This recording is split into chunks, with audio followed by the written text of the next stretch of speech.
Alright, let's start off the year with another 65% keyboard review because this special keyboard has a screen in it. This is the Keydous NJ81, a 65% tray mount keyboard with some really cool features.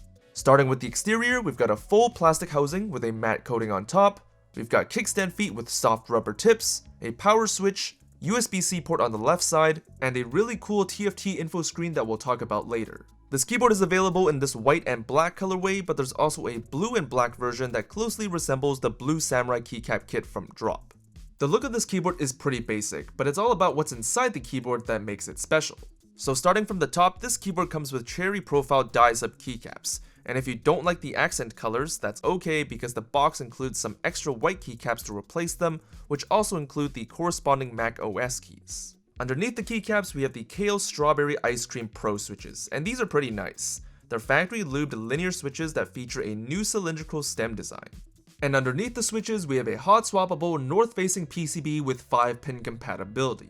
Now you might be thinking, don't cherry profile keycaps and north-facing PCBs cause interference? But you see, the housing of these switches are actually taller than your standard switch. So even though the stem goes all the way down, the endpoint is still taller, resulting in no interference, similar to a long stem switch. So if you want to use cherry profile keycaps on a north-facing keyboard, these are the switches to get because they're absolutely a game changer.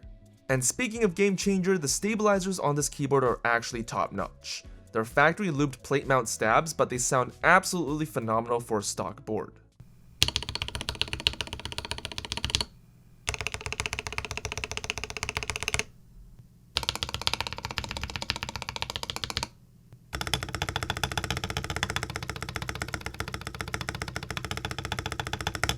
And of course, we get per key RGB lighting where you can easily control them through shortcuts where you can change the effects, the colors, the speed, and the brightness very easily. Now let's check out the internals. When we open up the keyboard, we can see that there's a thick plate, whether that's steel or brass depending on your choice. And you'll see that there's a decent amount of plate foam as well as a thin layer of case foam that covers the 5000 mAh battery underneath. You can also see the TFT screen's long wires that let you move the PCB freely without risking any damage, which was definitely a good design choice. There's definitely room for you to improve the acoustics to your preferences, but it already sounds great, so let's hear that sound test right now.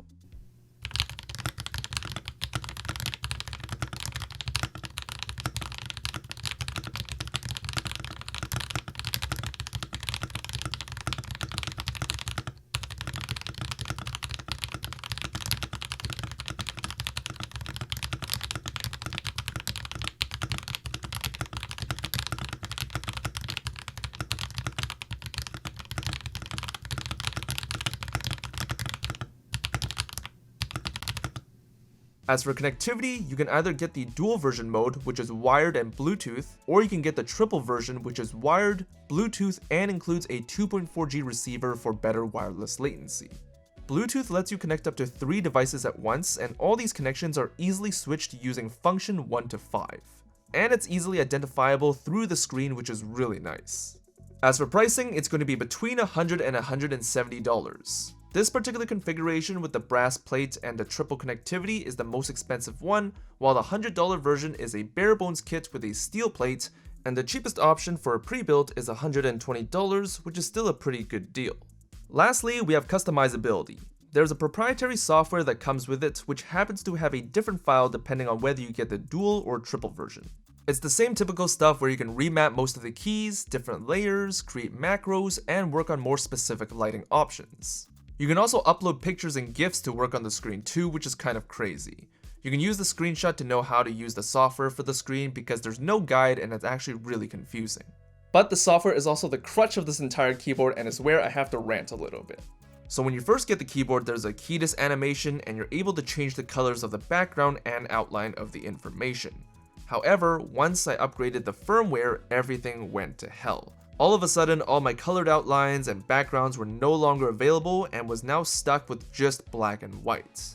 And the colors of the screen were also messed up too. So for example, if this was the design that I uploaded onto the software, this is what it would look like on the screen on the keyboard.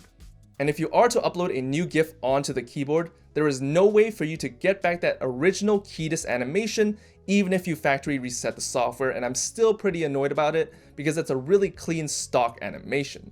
Basically, what I'm saying is that if you plan on buying this keyboard and want to play around with the customizability of the screen, please, for the love of God, do not upgrade the firmware because you will regret it immediately like I did.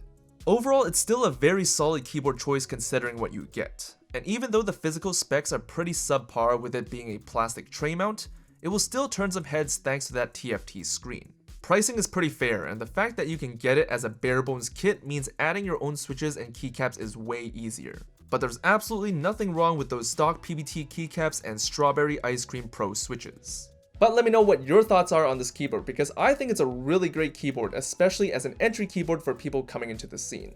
Links to buy is going to be in the description down below from multiple vendors. Thanks for watching and I'll see you guys later. Peace.